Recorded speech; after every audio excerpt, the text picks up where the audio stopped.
Good morning everyone. तर आज आपण बघू कम्युनिकेशन स्किल, जे कम्युनिटी मधला एक इम्पॉर्टंट टॉपिक आहे, जे पहिलाच युनिट तुम्हाला बघायला मिळत असतो. तर ते म्हणतात ना की एखाद्या बिल्डिंगचा अगर पाया मजबूत असेल तर त्या बिल्डिंगला काही नाही होऊ शकत. तसेच तशावानीच आपण बेसिकची माहिती, जे फर्स्ट युनिट आहे कम्युनिकेशनचा, ते आज आपण बघणार आहोत. तर कम्युनिकेशन स्किल तुम्हाला मी माझी सेल्फ नोट आहे काही, जे मी तुम्हाला आज प्रोव्हाइड करतो. तर त्याचं बघू सगळ्यात आधी आपण introduction. The word communication is derived from Latin word communication. तर काय म्हणते की जो कम्युनिकेशन हा वर्ड आहे तो लॅटिन वर्ड म्हणून आलेला आहे, which means participate to inform or input, ज्याचा अर्थ होत असते की इन्फॉर्म करणे आणि इनपुट करणे, हा त्याचा असा अर्थ होत असतो. Communication refers to various ways to human to touch with another. Communications हे दोन लोकांमध्ये एक टच, ह्युमन टच असा सारखा तो हे करत असतो, रेफर करत असतो. एक प्रकारचा तो वे आहे, रस्ता आहे, ज्याच्या थ्रू दोन ह्युमन एकामेकाच्या टच मध्ये राहत असतात. तर बघू आपण definition. The communication is process of exchanging message और इन्फॉर्मेशन बिटवीन टू और मोर पर्सन. तर कम्युनिकेशन काय आहे? कम्युनिकेशन ही एक अशी प्रोसेस आहे त्याच्यामध्ये मेसेज, इन्फॉर्मेशन हे एक्सचेंज होत असतात बिटवीन दोन किंवा दोनपेक्षा जास्त पर्सन मध्ये. त्यालाच आपण कम्युनिकेशन असे म्हणत असतो. तुम्ही मनाने पण एक म्हणू शकता, it is the exchange of data between one person to another person and getting feedback, it is called communication. ही पण एक डेफिनेशन तुम्ही म्हणू शकता. तर ते तुमच्यावर डिपेंड करतात. एक दुसरी पण डेफिनेशन दिलेली आहे, ती तुम्हाला दिसेलच. नेक्स्ट, तर प्रोसेस काय आहे याचीवाली, किंवा इम्पॉर्टन्स काय काय आहे, पर्पजेस आणि इम्पॉर्टन्स काय काय आहे कम्युनिकेशन, ते आपण बघू. सगळ्यात आधी एक्सचेंजिंग इन्फॉर्मेशन रिगार्डिंग हेल्थ. तर हेल्थच्या रिगार्डिंग जे काही पण इन्फॉर्मेशन आहे ते आहे की नाही एक्सचेंज करणे, म्हणजे पेशंटला पण त्या हेल्थची जी हे आहे इन्फॉर्मेशन आहे ते त्याला माहीत असावं, यासाठी पण कम्युनिकेशन हे फार महत्वाचं आहे आणि ती केलीच पाहिजे. तर नेक्स्ट बघू, encouraging cooperation, coordination, good personal relationship and motivation among the health worker. जे हेल्थ वर्कर आहे त्यांच्यामध्ये पण त्यांना एनकरेज केलं पाहिजे की त्यांनी कोऑपरेट केलं पाहिजे, कोऑर्डिनेट केलं पाहिजे आणि गुड पर्सनल रिलेशनशिप हे मेंटेन केली पाहिजे पेशंट सोबत. हे पण त्या हेल्थ वर्करना एनकरेज केलं पाहिजे त्यासाठी. तर next, ensuring public participation in health programme. जे काही हेल्थ प्रोग्राम आहे त्याच्यामध्ये पब्लिकना पार्टिसिपेट करण्यासाठी एन्श्योर करणे, म्हणजे त्यांना असं मोटिवेट करणे की तुम्ही बा जे काही पब्लिक जे काही हेल्थ प्रोग्राम आहे त्याच्यामध्ये तुम्ही पार्टिसिपेट करावं म्हणून. Next, publishing health policies, action and activities. Publishing health policies, action and policy. जे काही हेल्थ पॉलिसीज आहे, ऍक्शन्स आहे आणि ऍक्टिव्हिटीज आहे ते पब्लिश करणे. तुम्ही ऐकलं असेल का माझा आर्टिकल पब्लिश झाला आहे, तर सेम तशावानीच त्याला पब्लिश करणे, हेल्थ पॉलिसीजला, ऍक्शन्सला आणि ऍक्टिव्हिटीजला पब्लिश करणे. मेंटेन कंटिन्युअस पब्लिक कॉन्टॅक्ट, आणि जे काही जी पब्लिक राहते त्यांच्यासोबत आहे की नाही कंटिन्युअस मेंटेन करणे. कंटिन्युअस म्हणजे कंटिन्युअली मेंटेन करत राहणे. Maintenance of health record and report, आणि जे काही हेल्थचा रेकॉर्ड आहे आणि रिपोर्ट आहे त्याला पण मेंटेन करणे. Obtaining feedback from community or health workers, आणि जे काही कम्युनिटी वर्कर्स आहे आणि हेल्थ वर्कर्स आहे त्यांच्याकडनं फीडबॅक घेणे हे फार महत्वाचं आहे. मेकिंग हेल्थ एज्युकेशन इफेक्टिव्ह, आणि जे काही आपण हेल्थ एज्युकेशन कुणाला देत आहोत, पेशंटला देत आहोत, फॉर एक्झाम्पल फॅमिली मेंबर्सला, चिल्ड्रन्सला, कोणालाही देत आहोत, ते कम्युनिकेशन कसं असलं पाहिजे, एकदम इफेक्टिव्ह असलं पाहिजे हेल्थचं. तर समोर बघू आपण प्रोसेस ऑफ कम्युनिकेशन, की ही जी कम्युनिकेशनची प्रोसेस आहे ती कशा प्रकारे होत असते ते आपण बघू. तर यामध्ये काही स्टेप्स आहेत, टोटल याचे 7 स्टेप्स आहेत. For example sender, message, encoding, channel, receiver, decoding आणि फीडबॅक. हे टोटल 7 प्रोसेस आहे ज्याच्या थ्रू कम्युनिकेशन ही प्रोसेस ही होत असते. तर आपण एक एक बघू की नेमकं आहे काय. फॉर एक्झाम्पल मी म्हटलं सोर्स और सेंडर, सेंडर मीन्स हा एक असा व्यक्ती असतो जो तो मेसेज कन्वे करत आहे दुसऱ्याला, त्याला म्हणत असतो आपण सेंडर. फॉर एक्झाम्पल मी एक पर्सन आहे, मी कुणाला तरी काही मेसेज पाठवत आहे, तो जो मेसेज पाठवणारा जो पर्सन आहे पहिला व्यक्ती म्हणजे मी, तो कोण राहणार आपलावाला सेंडर राहणार. त्यानंतर आयडियाज ऑर मेसेज म्हणजे मी एक पर्सन होतो, एक्झाम्पल मध्ये आपण बघितलं तो पर्सनला काहीतरी मेसेज पाठवायचा आहे. आता सपोज मला एक मेसेज पाठवायचा, जो माझा मेसेज राहील तोच हा ऐकणे आयडिया किंवा मेसेज म्हणजे त्याला गिनल्या जाणार. त्यानंतर नेक्स्ट आहे इनकोडिंग. मी पाठवत तर आहे बट ते कशाच्या फॉर्म मध्ये आहे, म्हणजे एक्झॅक्टली ते कशाच्या फॉर्म मध्ये आहे. Convert control into codes words, ते ऍक्शन मध्ये आहे की ते वर्ड्स मध्ये आहे, ते पिक्चर्स मध्ये आहे etcetera. For example me later मध्ये पाठवत आहे तर ते वर्ड्स मध्ये राहणार, एखादी काही क्रिया करून दाखवत असेल तर त्यात राहणार, एखादी फोटोग्राफ वगैरे करत असेल पाठवत असेल तर त्या फॉर्म मध्ये राहणार, त्यालाच आपण म्हणत असतो इनकोडिंग. त्यानंतर नेक्स्ट चॅनल. आता हा 3 गोष्टी झालेल्या आहे, आपण बघितलेल्या आहे. एक पर्सन तो राहणार सेंडर, त्याला जो मेसेज पाठवायचा आहे तो त्याचा मेसेज तो कशाच्या फॉर्म मध्ये पाठवत आहे, तो रिटर्न आहे, ऍक्शन आहे, पिक्चर आहे, तो राहणार त्याचा वाला इनकोडिंग. हे झाले. आता त्याला काही ना काही माध्यम पण लागणार जेणेकरून तो त्याला तिथवरी चिठ्ठी पोहोचवणार. जसं आधीच्या काळामध्ये चॅनलचं काम हे कबूतर करत होतं की हा चिठ्ठी लिहायचा आणि तो दुसऱ्या भूमीला पोहोचवायचा, कबूतर ज्यावाला सीन. सेम तशावानी चॅनल एक माध्यम आहे. फॉर एक्झाम्पल तो रेडिओ राहू शकतो, टेलिफोन राहू शकतो, स्पीच राहू शकतो किंवा एखादी रिटर्न मेसेज किंवा असं गेस्चर साईन ते पण राहू शकतो. फॉर एक्झाम्पल तुम्ही गेस्चर मीन्स थंब साईन ज्याला आपण म्हणत असतो, त्याचा अर्थ होत असतो बेस्ट ऑफ लक, ते राहू शकतं. तरी त्याला आपल्यावाला चॅनल. तर नेक्स्ट बसू आपण रिसिव्हर.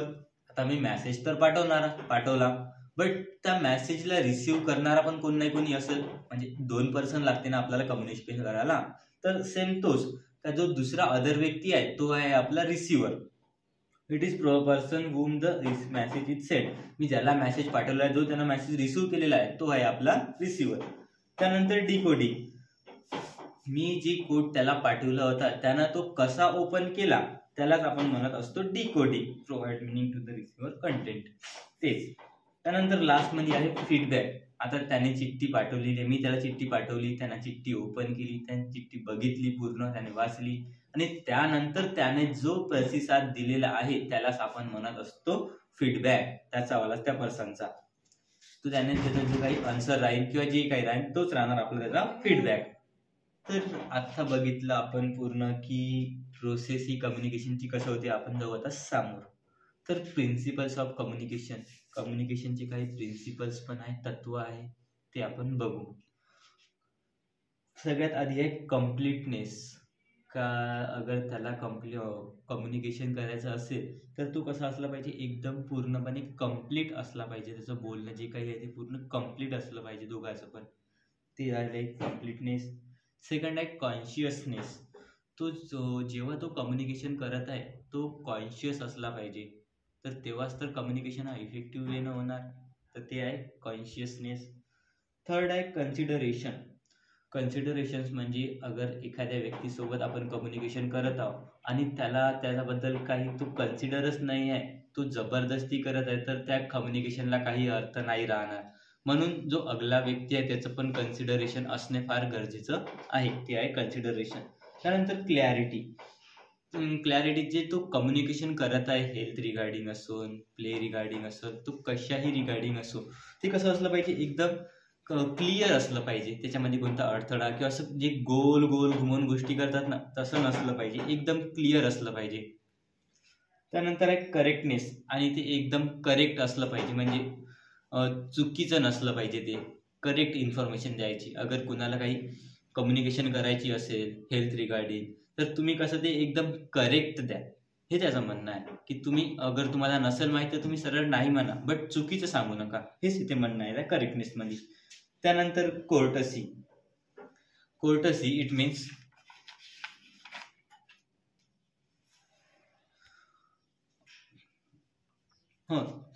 जे काही मेंबर्स आहे, ज्युडिशियल मेंबर आहे, त्यांच्यासोबत जेव्हाही तुम्ही वागसाल तेव्हा एकदम पोलाइटली काइंडली आणि एकदम कन्व्हिन्सिंग वेने तुम्ही ऐकाने त्यांच्यासोबत बोलावे, त्याचाच अर्थ होत असतो कोर्टसी. झाला नंबर 6. आणि लास्ट मध्ये आहे,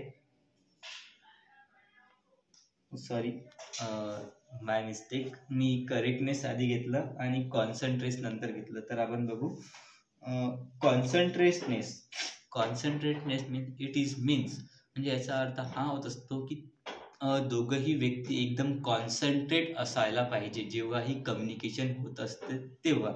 अगर ते कॉन्सन्ट्रेटच नाही करणार तर ते कसल्या प्रकारचं कम्युनिकेशन मानलं जाणार. म्हणून एकदम कॉन्सन्ट्रेट असायला हवं जेव्हा कम्युनिकेशन चालू असते तेव्हा. तर हे बघितले आपण प्रिन्सिपल्स, तत्व जे कम्युनिकेशनचे आहे. तर एक लास्टमध्ये आहे कम्युनिकेशनचे टाइप्स. हे फार महत्त्वाचे आहे, तुम्हाला एक्झाममध्ये विचारू शकते की कम्युनिकेशनचे टाइप्स काय काय आहे म्हणून. तर बघू शकता टोटल 3 टाइप्स आहे ओनली त्याचेवाले कम्युनिकेशनचे. फर्स्ट आहे on the basis of relationship, on the basis of direction और flow and on the basis of expression. बघतो म्हटलं तर काही हार्ड नाही आहे, इझीच आहे. Basis of relationship, on the basis of direction और flow, on the basis of expression. बघू सगळ्यात आधी on the basis of relationship. याच्यामध्ये 2 प्रकारचे आहे की नाही कम्युनिकेशन होत असतात. फर्स्ट आहे फॉर्मल कम्युनिकेशन, सेकंड आहे इनफॉर्मल कम्युनिकेशन. आता फॉर्मल कम्युनिकेशन म्हणजे काय? This communication is given under the organisation structure. ही अशी कम्युनिकेशन हे आहे, स्ट्रक्चर आहे जे ऑर्गनायझेशनच्या आतमध्ये होत असते. आता काही लोकांना ऑर्गनायझेशन समजणार नाही, तर मी एकदम तुम्हाला सिम्पल लँग्वेजमध्ये सांगते. का फॉर्मल कम्युनिकेशन हे जे स्टँडर्ड लोक राहत असतात ना, फॉर एक्झाम्पल जे जॉब्सवाले असतात, टीचर्स असतात, असे काही प्रोफेशनलवाले लोक असतात, त्यांच्या मनामध्ये जी कम्युनिकेशन होत असतात ते एकदम फॉर्मल आणि पोलाईट वेने होत असतात. त्या कम्युनिकेशन्सला आपण म्हणत असतो फॉर्मल कम्युनिकेशन्स. त्यानंतर नेक्स्ट आहे informal communication. This is the process in which individual carry out social but unscheduled activities within the limits of an organization. आणि ही कम्युनिकेशन हे ऑर्गनायझेशनच्या बाहेरची होत असतात, म्हणजे त्याच्याच विरुद्ध जे आपण व्यक्ती नॉर्मल कम्युनिकेशन करत असतो कुठेही, कधीही आपल्या मित्रासोबत, आपल्या एखाद्या जवळच्या गर्लफ्रेंड बॉयफ्रेंड सोबत जी कम्युनिकेशन असते ती इनफॉर्मल असते, म्हणजे ती लिमिटेड नसते ती. ठीक आहे, त्याला काही टायमाची लिमिट नसतं, तुम्ही कधीही आलं कधीही बोलू शकतात. त्यालाच आपण म्हणत असतो इनफॉर्मल कम्युनिकेशन्स. त्यानंतर नेक्स्ट आहे on the basis of direction or flow. तुम्हाला याचा अर्थ कळालाच असेल, डायरेक्शन ऑर फ्लो. त्यानंतर नेक्स्ट आहे, याच्यामध्ये 3 प्रकारे होत असतात कम्युनिकेशन. सगळ्यात आधी बघितलं आपण रिलेशनशिप. रिलेशनशिपमध्ये 2 असतात. सगळ्यात आधी येतं आपलं वाला फॉर्मल आणि दुसरं आहे इनफॉर्मल. आपण नेक्स्ट आलो आता डायरेक्शन ऑर फ्लो. याच्यामध्ये 3 प्रकारे होत असतात. पहिला आहे डाऊनवर्ड कम्युनिकेशन, सेकंड आहे अपवर्ड कम्युनिकेशन आणि थर्ड आहे हॉरिझॉन्टल कम्युनिकेशन. और downward communications mean the communication flow from top of the bottom and the main objectives is to convey order, directives and instruction etc.